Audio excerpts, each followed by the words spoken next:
My name is Natalie Morgan, and at 27, I never expected to wake up to an empty house on Christmas morning. The silence hit me first. No coffee. Brewing. No holiday music.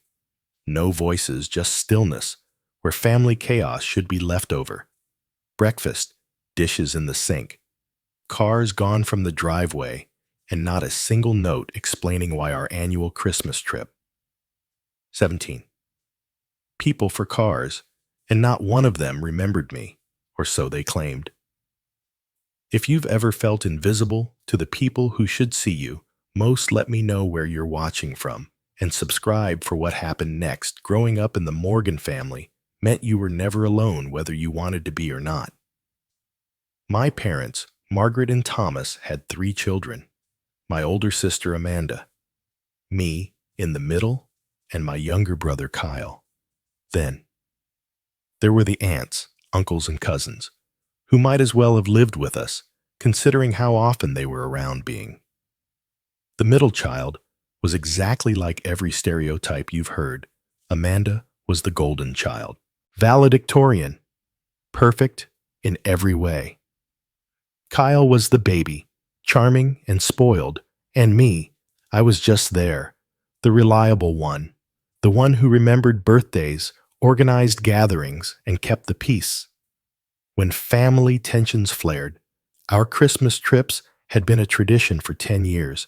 What started as a small getaway with just our immediate family grew into an extended family.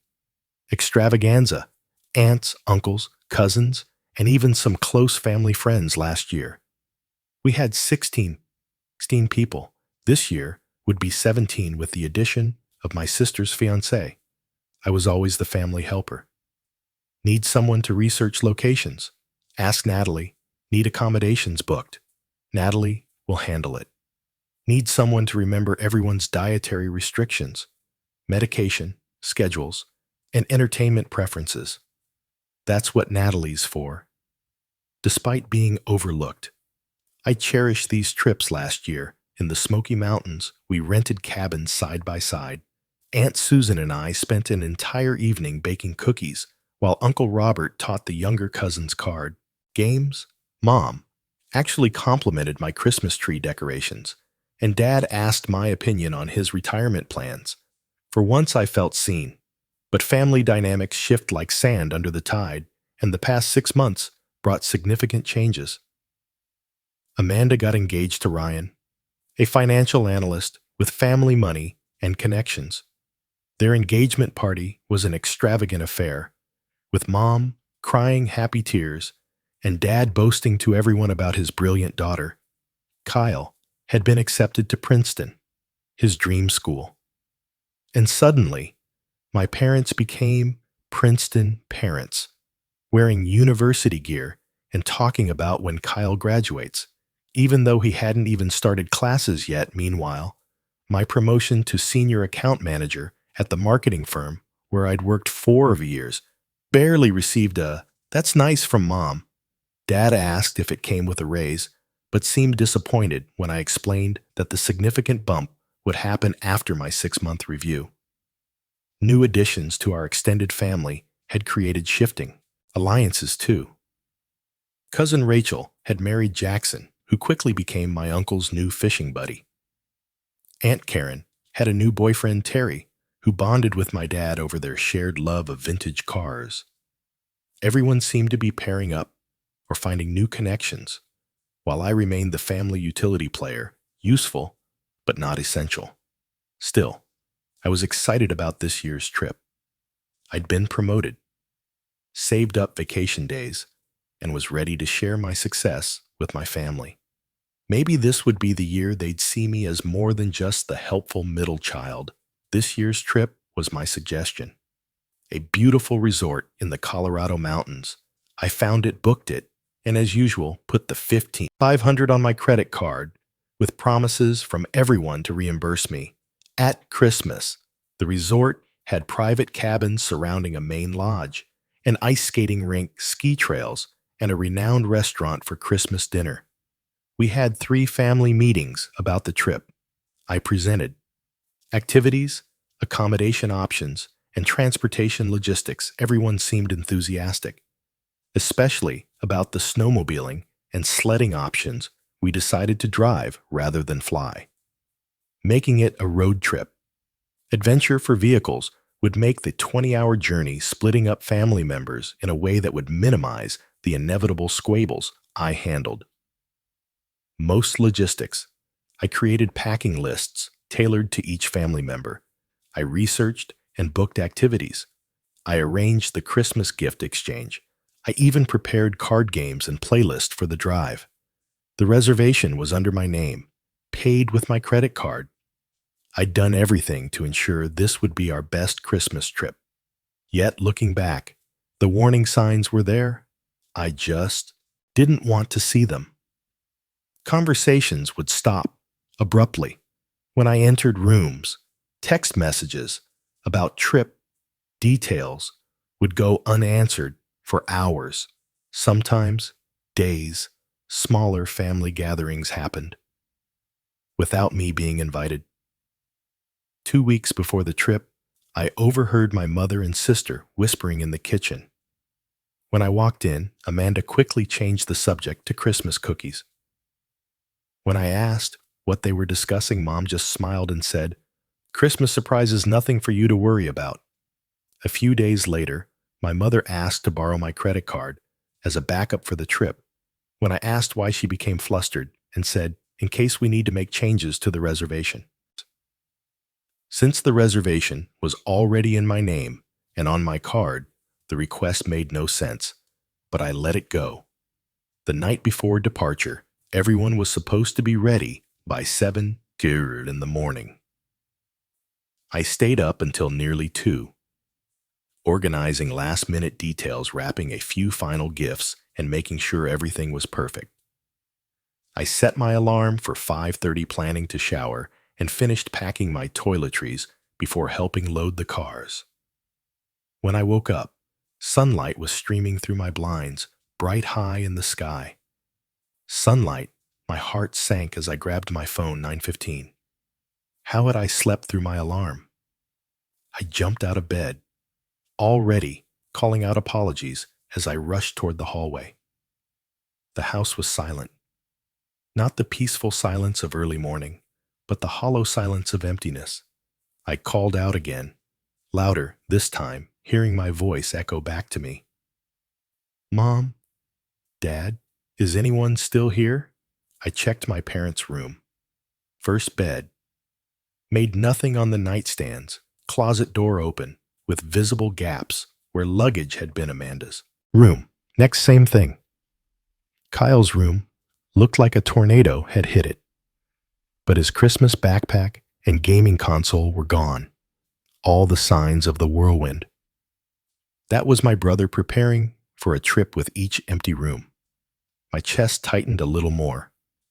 I ran downstairs, checking the living room, dining room, kitchen. Christmas decorations still twinkled mockingly in the kitchen. Breakfast dishes were piled in the sink they'd eaten before leaving together. Without waking me, I rushed to the front door and threw it open. The driveway, where 4 cars should have been parked, was empty except for my Honda. They were gone, all of them. I stood barefoot on the cold porch, breath forming clouds in the December air. As the reality sank in, they'd left me behind. My hands trembled as I walked back inside, grabbing my phone from my bedroom. I scrolled through my notifications, nothing for my family. No missed calls, no texts asking where I was or if I was okay. I called my mother, cell. It rang 4 times before she answered, her voice bright and cheerful. "Natalie, good morning, sweetheart. Did you just wake up?" The background noise was unmistakable. Christmas music, multiple conversations, laughter. They were well on their way, probably hours into the drive. "Already? You left without me," I said, my voice smaller than I intended. A pause. "What? No. We wait. Aren't you in the van with your cousins?" My throat tightened. "No. Mom, I'm at home alone. I overslept. And you all left without me. Another pause. Longer. This time I heard her muffled voice as she presumably covered the phone to speak to someone else. When she returned, her tone had changed, less cheerful, more concerned. But something about it rang false. "Oh, Natalie, there must have been a miscommunication. We all thought you were in Rachel's van with the cousins." "I'm so sorry, sweetie." From somewhere in the background, I heard my father's voice. "Tell her we'll figure something out." "Did anyone check if I was in the van?" I asked, fighting to keep my voice steady. "Did anyone look for me before you left?" "Well, it was hectic. You know how mornings like this are, everyone was rushing around. I guess we just assumed, you assumed," I repeated flatly. 17 people, and not one of you noticed." "I wasn't there. Not during breakfast, not during loading the cars, not during the head count." "I specifically suggested we do before leaving, Natalie. Don't be like that. It was an honest mistake. We'll figure something out. Maybe you can catch a flight and meet us there." "I have to go now. The reception is getting spotty. I'll call you back in a bit." "Okay." The call ended before I could respond. I stood in my pajamas in the middle of the kitchen, phone in hand, staring at nothing. They'd left without me, and from the sound of it, they'd been on the road for hours before I even woke up. I tried to be rational. Maybe it was an honest mistake. Mornings like that are chaotic. Maybe everyone really did think I was in one of the other vehicles. I sat down at the kitchen table and opened my laptop, searching for flights to Colorado. The prices for last-minute Christmas travel made me wise, but if this was truly a misunderstanding, I could make it work while searching for flights. I called my Aunt Patricia, who had opted out of the trip this year due to a hip replacement. "Aunt Pat, it's Natalie. Sorry to bother you, but something strange happened." I explained the situation, hoping for sympathy or at least surprise. Instead, there was an uncomfortable pause. "Oh, sweetie," she finally said, her voice gentle but awkward. "I'm sure it was just confusion in all the excitement. Did you talk to Mom this morning or Amanda?" Another pause. Rachel called to say they were on the road. She mentioned everyone was having a good time. Did she mention me at all? Not specifically? "No, Aunt Pat? Do you know something you're not telling me?" Her sigh was heavy. "Natalie, I don't want to get in the middle of family matters, I'm sure. Whatever happened, it's all a misunderstanding. Why don't you call your mother again?" The conversation left me with a sinking feeling. I opened Instagram and saw Amanda had already posted photos from the road trip group selfies in the car, a breakfast stop at a diner. Everyone smiling, laughing, enjoying the beginning of our family Christmas trip. Without me, I scrolled through the comments. "Cousin Rachel, best Christmas trip ever, starting off right. Kyle road trip vibes, Mom. So blessed to have almost everyone together." They almost struck me like a slap. She knew I wasn't. There it wasn't a mistake. I switched to Facebook and saw similar posts from other family members. Then I noticed something else. Several comments reference messages from a group chat I wasn't part of. Just like we planned. Operation Road Trip is a go. I searched my phone for group chat about the trip, but found nothing. They had created a separate conversation without me. The pieces were starting to form a disturbing picture, but I still couldn't bring myself to believe what it suggested. I spent the next 2 hours alternating between checking flights, calling family members who didn't answer, and fighting back tears of confusion and hurt. My mother hadn't called back as promised. Then my phone pinged with a text from Amanda. I opened it to find a screenshot of a conversation. The screenshot showed several messages, but one was highlighted. "He's really not here.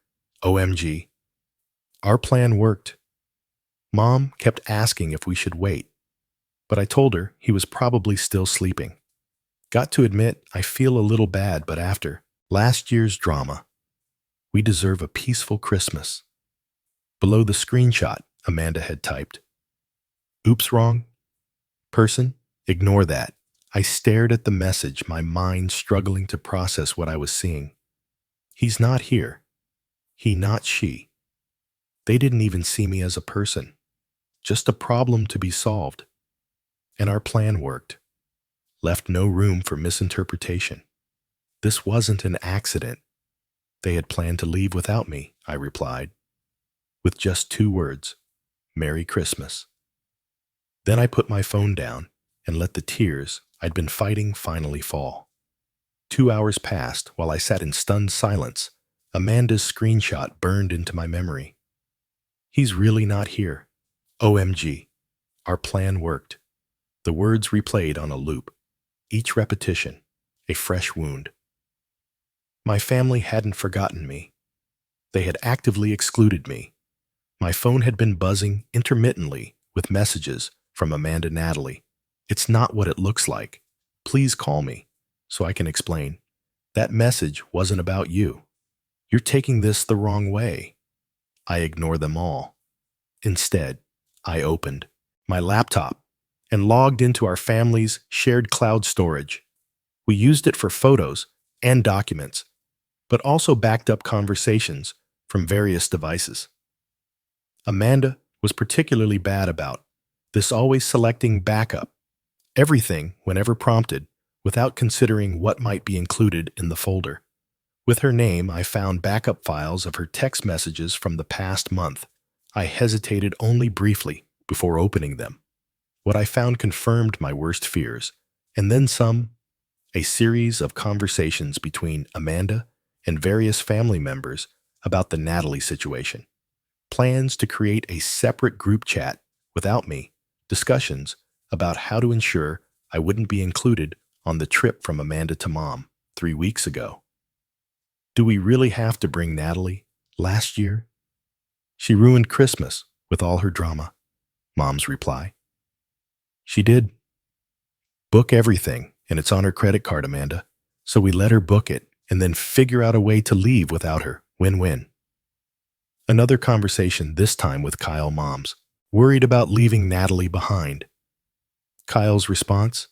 Just leave before she wakes up. She sleeps like the dead.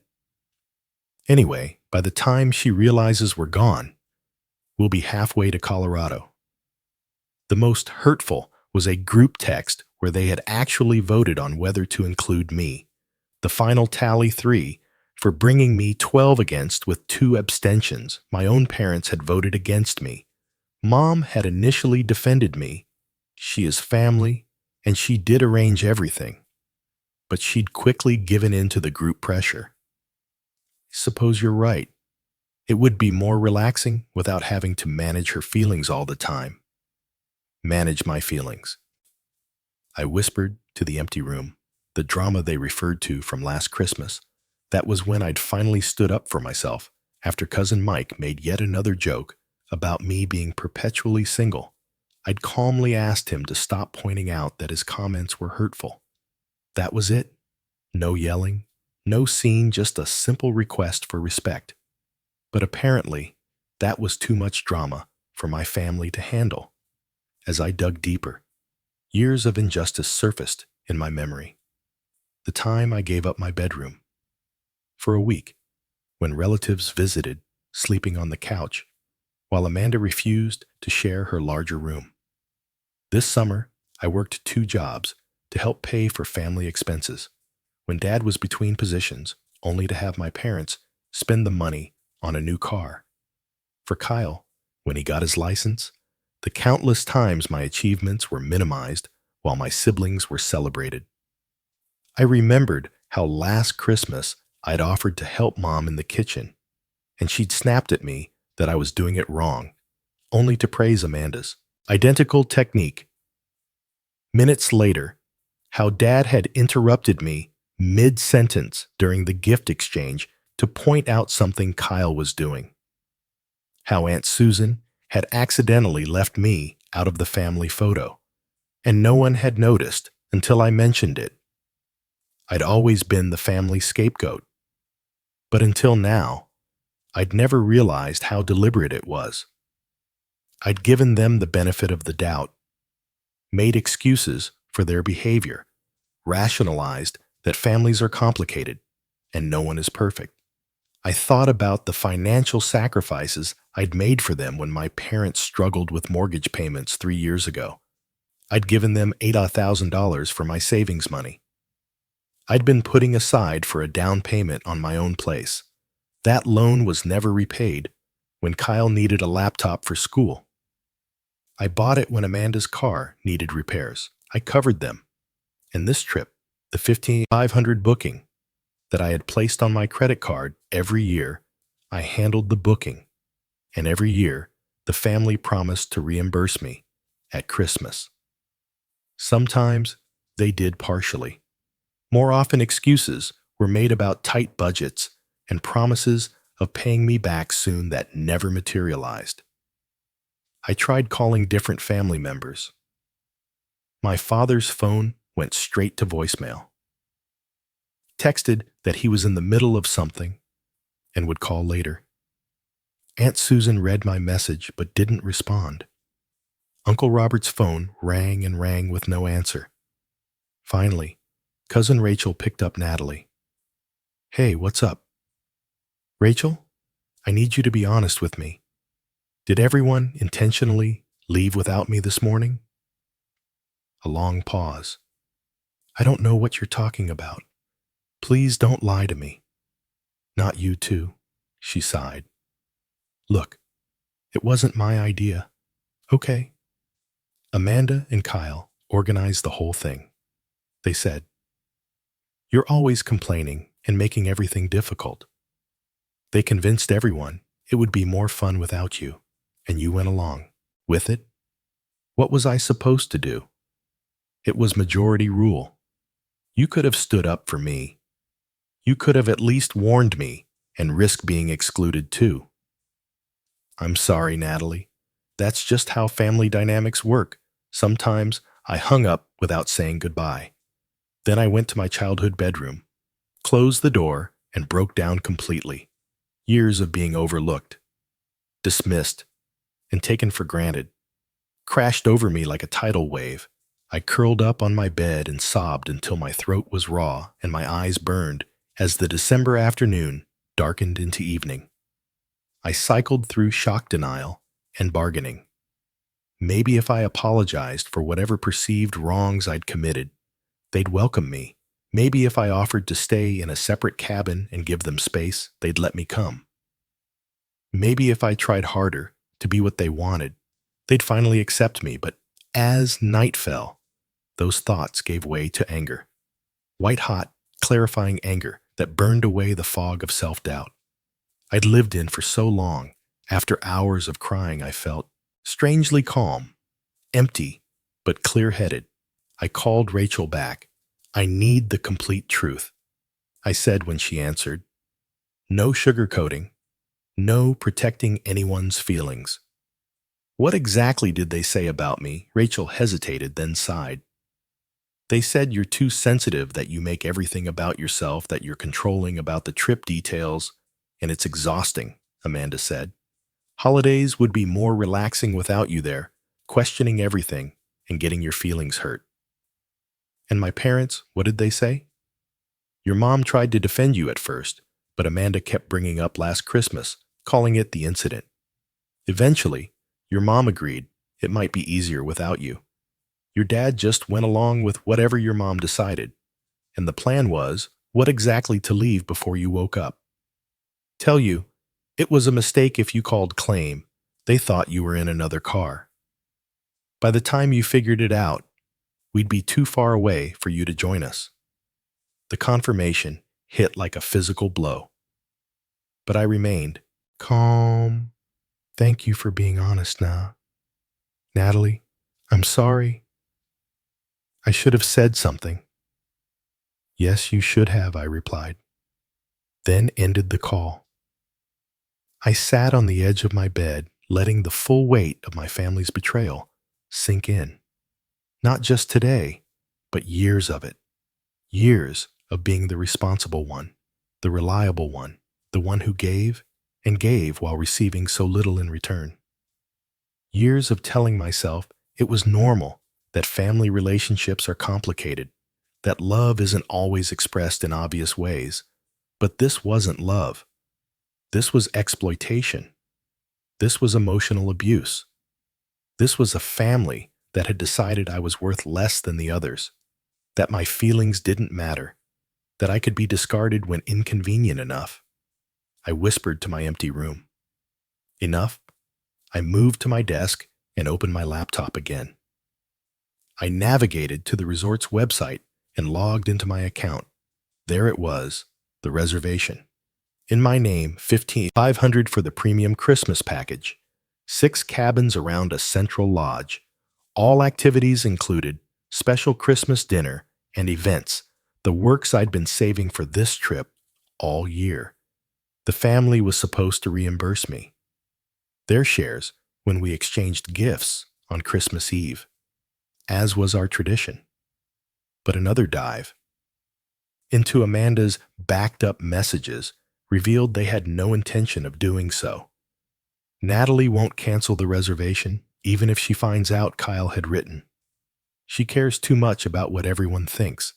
She'll probably book a flight out and pretend everything's fine, and we still get our free Christmas vacation, Amanda had replied, adding a laughing emoji. I stared at those messages for a long time. Then I picked up my phone and texted Amanda a single reply to her earlier frantic messages. Merry Christmas. Let them think everything was fine. Let them think I was hurt. But accepting it, let them think I was predictable, reliable Natalie, who would never rock the boat. I sat at my desk and made a list every time I'd covered expenses for family members, every loan never repaid, every sacrifice I'd made, every time I'd been overlooked, dismissed, or taken for granted. The list ran to 3 pages single, spaced. Then I made a second list. Things I wanted: respect, appreciation, reciprocity, honesty, the simple dignity of being treated as a full and equal member of the family. I called my therapist, Dr. Michelle, who I'd been seeing for the past year, to work on my people-leasing tendencies and boundary issues, as she called them. She answered, despite it being after hours on Christmas Eve. Natalie, what's happened? I explained the situation, my voice surprisingly steady. When I finished, there was a moment of silence. We're describing is a profound betrayal. She finally said, your reaction is not only justified, it's healthy.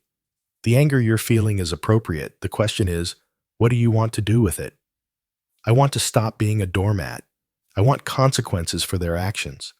I want them to understand they can't treat me this way anymore. Those are all valid desires. What specific actions are you considering? I told her my plan, the 2-part response I was formulating. She listened without interruption. Will these actions move you toward healing or deeper into hurt? She asked when I finished. Both. Maybe initially more hurt, but ultimately healing, because I'll finally be standing up for myself. Then I support you. Just remember, you're making these choices for yourself, not to punish them. The goal isn't revenge, it's self-respect. After we hung up, I felt validated. My reaction wasn't excessive. My anger wasn't unwarranted, and my plan wasn't unreasonable, given the circumstances.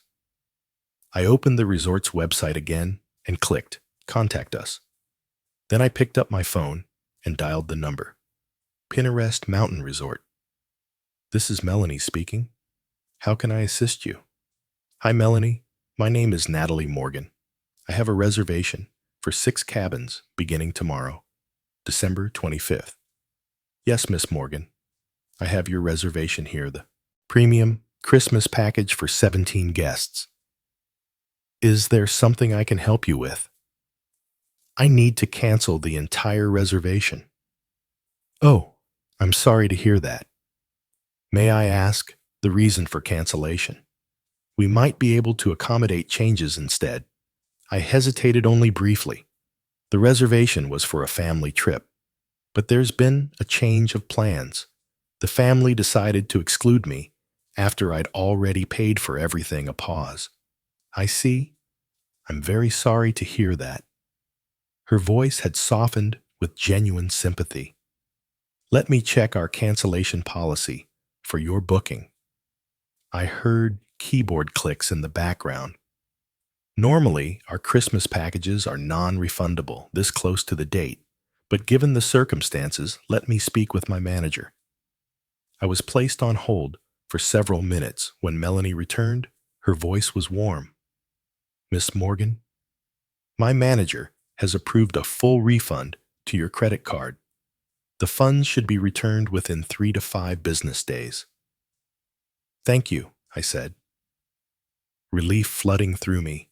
That was $1,500. I couldn't afford to lose. There's one more thing, Melanie continued. Your family is still planning to arrive tomorrow, correct? Yes, as far as I know. Would you like us to let them know the reservation has been canceled when they arrive? Or would you prefer to inform them yourself? I considered this.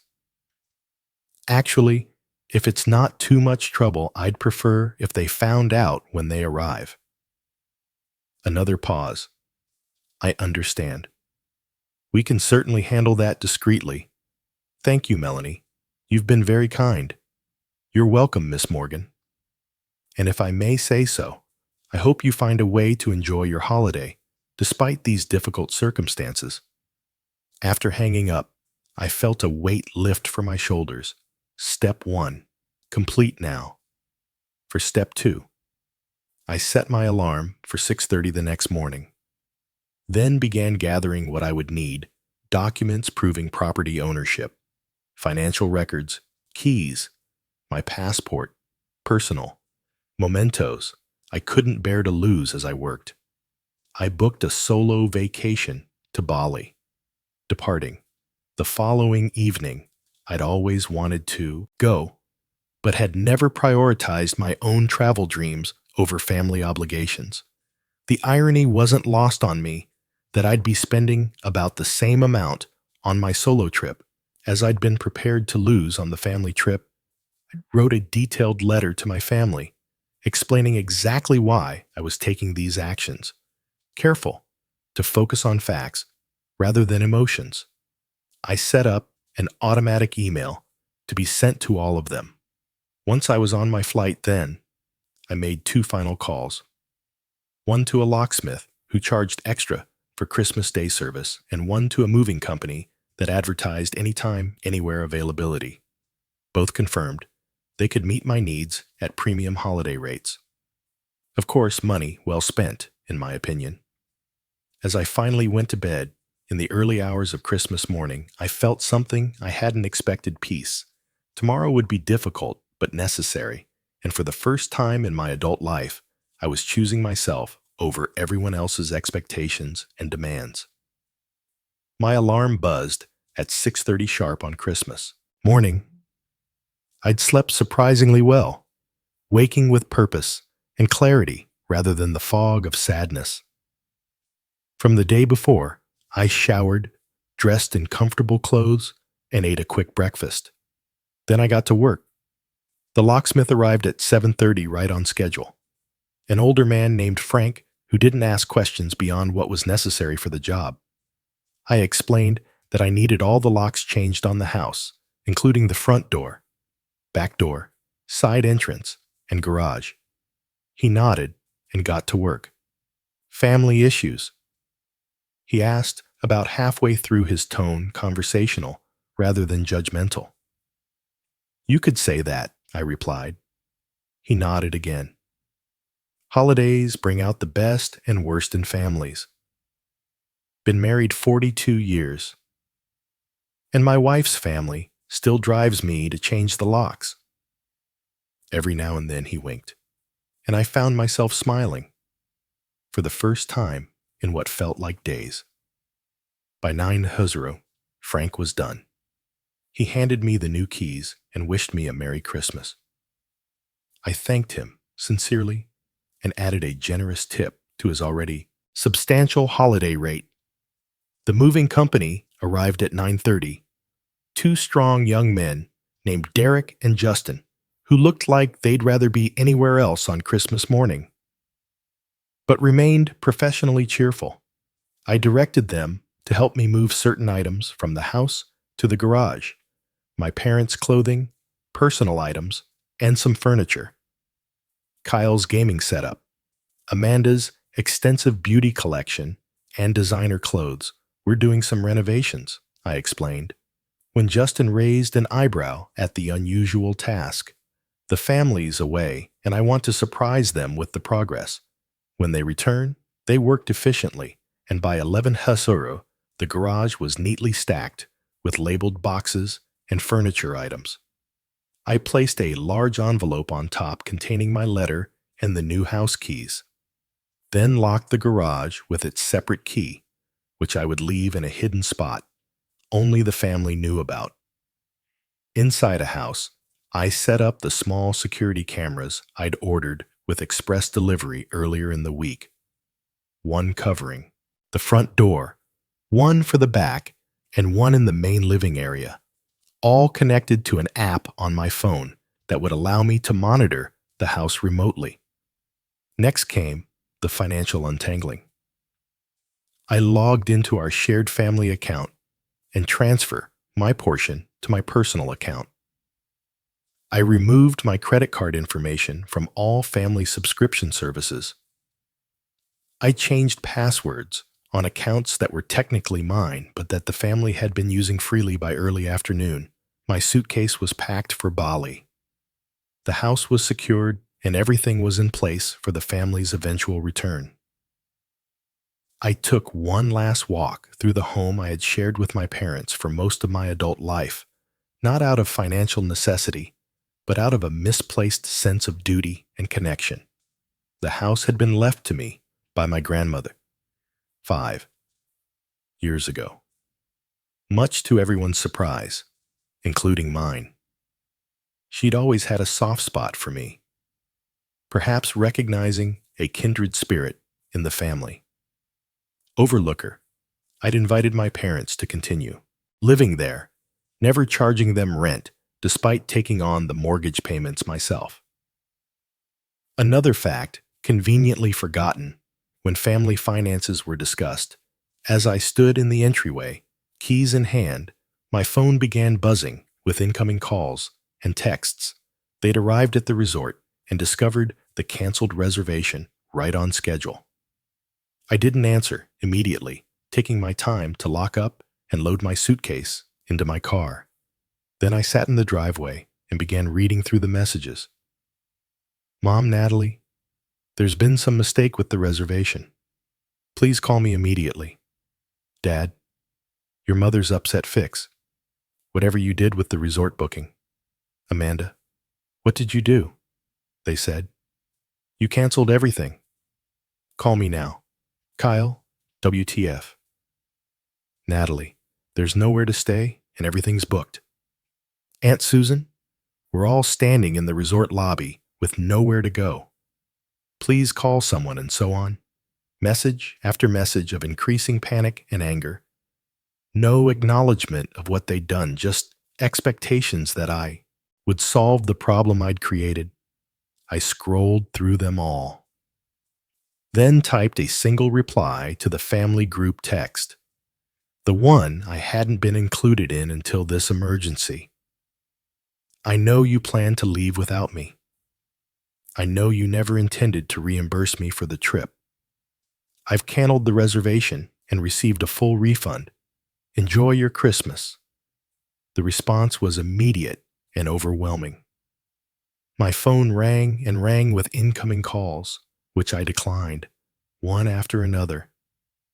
The text messages flew in faster than I could read them. Mom, Natalie, you're overreacting. It wasn't like that, Dad. This is completely unacceptable behavior. Amanda, I can't believe you'd ruin Christmas for everyone over a stupid misunderstanding. Aunt Karen, we're stranded in Colorado with nowhere to stay. How could you be so selfish? I let them rant, watching the messages accumulate without responding further. Let them feel a fraction of the helplessness and exclusion I'd felt. Let them understand that actions have consequences. After about 20 minutes, the tone began to shift. Mom Natalie, please, we're sorry if you felt excluded. We can talk about this, Dad. Your mother's crying. At least tell us what you expect us to do now. Amanda, okay, fine. We shouldn't have left without you. But this is extreme. Where are we supposed to go? I texted back one more time. I'm sure you'll figure something out. You're all so resourceful when it comes to planning things without me. Then I silenced my phone, started my car, and drove to the airport for my flight to Bali, feeling lighter with each mile that separated me from the family that had taken me for granted. For the last time, the aftermath unfolded largely while I was in Bali, where I spent a peaceful week reconnecting with myself and considering what I wanted my life to look like going forward. I kept my phone on, do not disturb mode, checking it only once a day, to ensure there were no true emergencies, and to monitor the security cameras at the house. What I saw through those cameras and in the accumulated messages painted a picture of chaos and desperation, according to cousin Rachel, who sent me private messages that seemed genuinely remorseful. The scene at the resort had been apocalyptic, with no reservation and no available accommodations during the Christmas holiday. The family had been forced to split up. Some drove to the nearest larger town to find hotel rooms at exorbitant last-minute rates. Others crammed into the one small cabin that Uncle Robert managed to secure through a business connection. The Christmas dinner they'd been looking forward to was replaced by takeout pizza eaten in cramped quarters. The group chat, I could now see, exploded with blame and recriminations. Amanda and Kyle initially tried to maintain that I had misunderstood their intentions, but as the discomfort and financial reality set in, the truth emerged. Fine, we plan to leave without her, Amanda finally admitted. But she's always so controlling about these trips, always making everything about her feelings. We just wanted one Christmas without walking on eggshells. My mother surprisingly defended me. She paid for everything. Amanda, she's been paying for these trips for years, and we've barely reimbursed her. What did you expect her to do when she found out not ruin Christmas for everyone? Amanda shot back. I think we ruined it first. Kyle wrote, showing unexpected insight for her. At least the family tried calling me hundreds of times over those days. I didn't answer. Their messages evolved from angry to pleading to bargaining. They cut their trip short. Heading home after just 2 days of holiday misery on December 27th, my security cameras showed them arriving at the house, luggage and all, only to discover they couldn't get in. I watched as my father tried his key repeatedly, as my mother peered through the windows, as Amanda paced the front lawn, making animated phone calls. Eventually, someone thought to check the garage, finding my note and the new keys. I observed them reading my letter together, faces falling as they absorbed the detailed account of how they had treated me over the years, culminating in the Christmas abandonment. I'd made it clear in the letter. This was my house left to me by grandmother. I'd allowed them to live there rent-free while I covered the mortgage. That arrangement was now over. They could stay temporarily while making other living arrangements. But I would be charging market rate rent.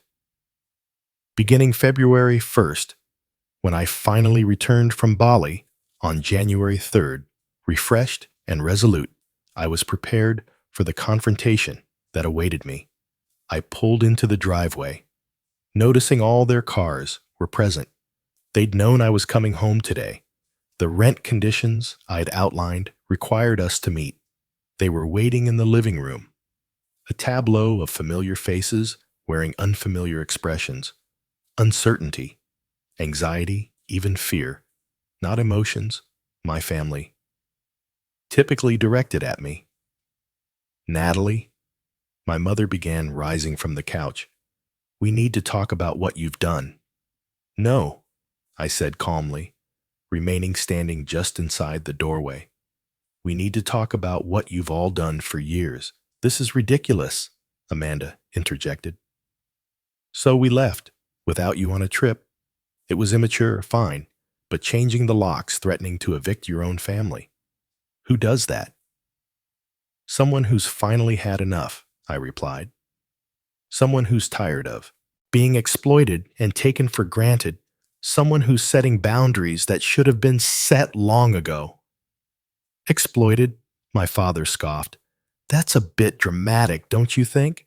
I pulled out my phone and played a recording I'd made before leaving a compilation of their messages, planning to exclude me while still expecting me to foot the bill for their Christmas vacation. Their faces changed as they listened to their own voices, discussing me as a problem to be managed, a resource to be used, rather than a family member to be respected. When the recording ended, the room was silent. Then, surprisingly, it was Ryan, Amanda's fiancé, who spoke first. I've been sitting here listening to all of you for days, and honestly, I'm appalled. If this is how you treat family, I'm not sure I want to be part of it. Amanda gaped at him. You're taking her side. There shouldn't be sides in a family, he replied. But if there are, then yes, I'm on the side of the person who was wronged. Kyle shifted uncomfortably in his seat. He's right. What we did was messed up, all of it, not just the trip. He looked at me directly. I'm sorry. Natalie, really sorry? One by one, they began to acknowledge what they'd done, though, some more grudgingly than others, my mother cried. My father looked ashamed, and Amanda vacillated between defensive and contrite. The conversation lasted hours, dredging up years of family patterns and dynamics. I remained calm but firm, making it clear that things would be different going forward. I outlined my terms: rent payments for those continuing to live in the house, repayment plans for outstanding loans, and clear expectations about mutual respect and consideration. And if we don't agree to these terms, my father asked, a hint of his usual authority returning to his voice, then you'll need to find somewhere else to live by February 1st. I replied simply, this is non-negotiable. In the days that followed, the family fractured and realigned in ways I hadn't anticipated. My parents faced with the financial reality of paying market-rate rent on the house, plus repaying what they owed me, decided to accelerate their long-discussed plans to downsize. They found a small condo closer to my father's office and moved out by mid-January. Amanda and Ryan had a series of intense discussions that ultimately led to them postponing their wedding while they reassessed their relationship. Amanda's behavior during the Christmas incident had revealed aspects of her character that troubled Ryan deeply. She moved in with a friend, and our relationship remained strained but civil. Kyle surprisingly asked if he could continue living in the house while paying the designated rent. I want to make things right, he said, and I want to get to know my sister again.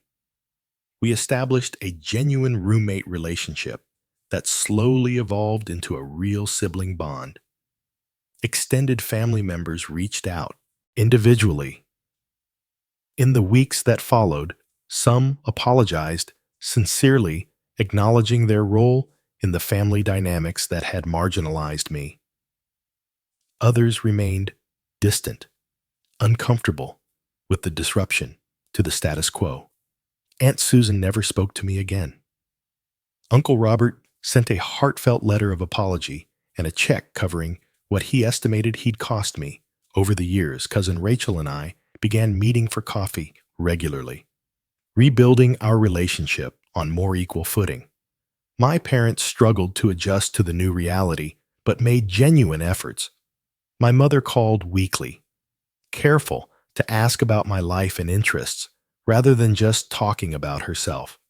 My father sent awkward but sincere text messages, checking in on me, small steps, but meaningful ones. The most surprising outcome was with Amanda. After 3 months of minimal contact, she asked to meet over dinner at a neutral restaurant. She admitted that the incident had forced her to confront some uncomfortable truths about herself. "I was jealous of you," she confessed. "You've always been the capable one, the one with everything together. I felt like I had to compete to prove I was better. Somehow, it was easier to push you away than to admit I admired you." I didn't know if I believed her entirely, but I appreciated the effort. "We have a lot of history to work through," I told her. "It won't happen overnight." "I know," she nodded, "but I'd like to try, if you're willing." Family therapy became part of our journey forward. Not everyone participated consistently, but those who did began to understand the toxic patterns we'd all been caught in for so long. Through it all, I maintained my boundaries firmly but fairly. No more loans without clear repayment terms. No more taking on family expenses without acknowledgement. No more silencing myself to keep the peace. It wasn't always easy. There were setbacks and arguments, moments when old patterns threatened to reassert themselves, but I remained committed to the new dynamics I'd established.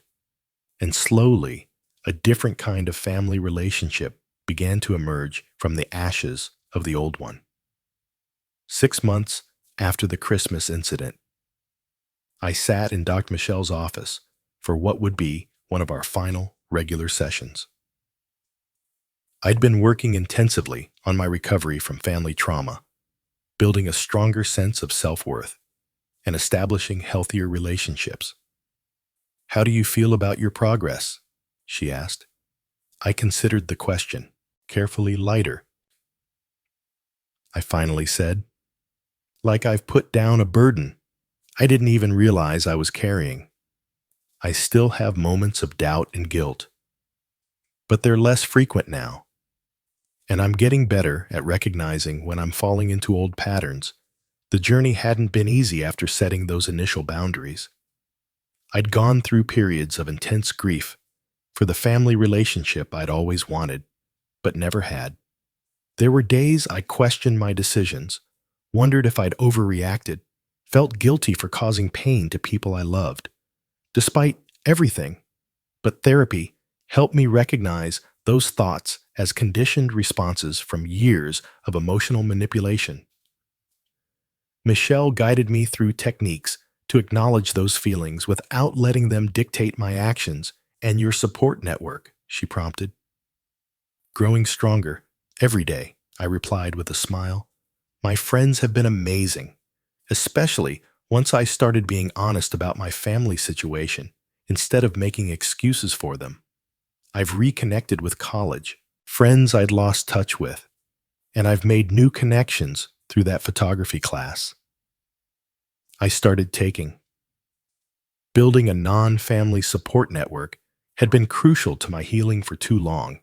I'd prioritized family relationships at the expense of friendships and personal interests. Now, I had a weekly book club, a photography group that went on monthly excursions, and several close friends who checked in regularly during those 6 months. I maintained limited contact with my family individual connections rather than group gatherings. Clear boundaries about what I would and wouldn't discuss. Firm expectations about how I deserved to be treated. "And the house?" Dr. Michelle asked. "Still mine," I said, with a confident smile that would have been impossible a year earlier. "Kyle's still renting one of the rooms, and I've rented another to a graduate student. The rental income covers the mortgage, and I'm saving to renovate the kitchen. This fall, I'd reclaimed my space physically and emotionally. The house that had once felt like a site of obligation now felt like a true home. I'd redecorated, choosing colors and styles that reflected my personality rather than preserving the family aesthetic I'd always accepted. Without question, my solo traveling had continued as well. After Bali, I'd taken weekend trips to places I'd always wanted to visit, but had put off Chicago for the architecture, New Orleans for the music, Portland for the food scene. Small adventures that built my confidence and expanded my world. And what about reconciliation? Michelle asked. Where do you stand on that? I've been thinking about this question for months. I'm open to it, but on my terms with some family members. There's been real progress. Kyle and I have a better relationship now than we ever did growing up. My parents are trying in their way. Others, like Amanda, it's more complicated. And with some, like Aunt Susan, I've accepted that reconciliation may never happen. That sounds like a healthy approach. Michelle nodded. Reconciliation doesn't mean returning to old patterns. It means creating new, healthier relationships where possible and accepting when it's not. As summer turned to fall, I decided it was time to test the waters of a family gathering. I invited select family members to a small dinner party at my house. Not everyone, just those who had shown genuine remorse and made real efforts to change my parents. Kyle, cousin Rachel, and her husband, Uncle Robert, and after some deliberation, Amanda. I set clear expectations in the invitation. This was a fresh start, an opportunity to build something new. Past grievances wouldn't be discussed at the dinner table. Anyone uncomfortable with these terms was welcome to decline. To my surprise and cautious delight, everyone accepted the dinner wasn't perfect. By any means, there were awkward moments, old tensions that bubbled up briefly before being redirected. But there were also genuine conversations, authentic interest in each other's lives, and moments of connection that felt new and promising. My mother brought a photo album I'd never seen before, filled with pictures of me growing up. I realized, we don't celebrate you enough, she said quietly as we looked through it together. I want to do better. My father helped me grill in the backyard, asking about my work with interest that seemed sincere rather than perfunctory. Kyle proudly showed off the kitchen shelves he'd installed, his way of contributing to the home we now shared.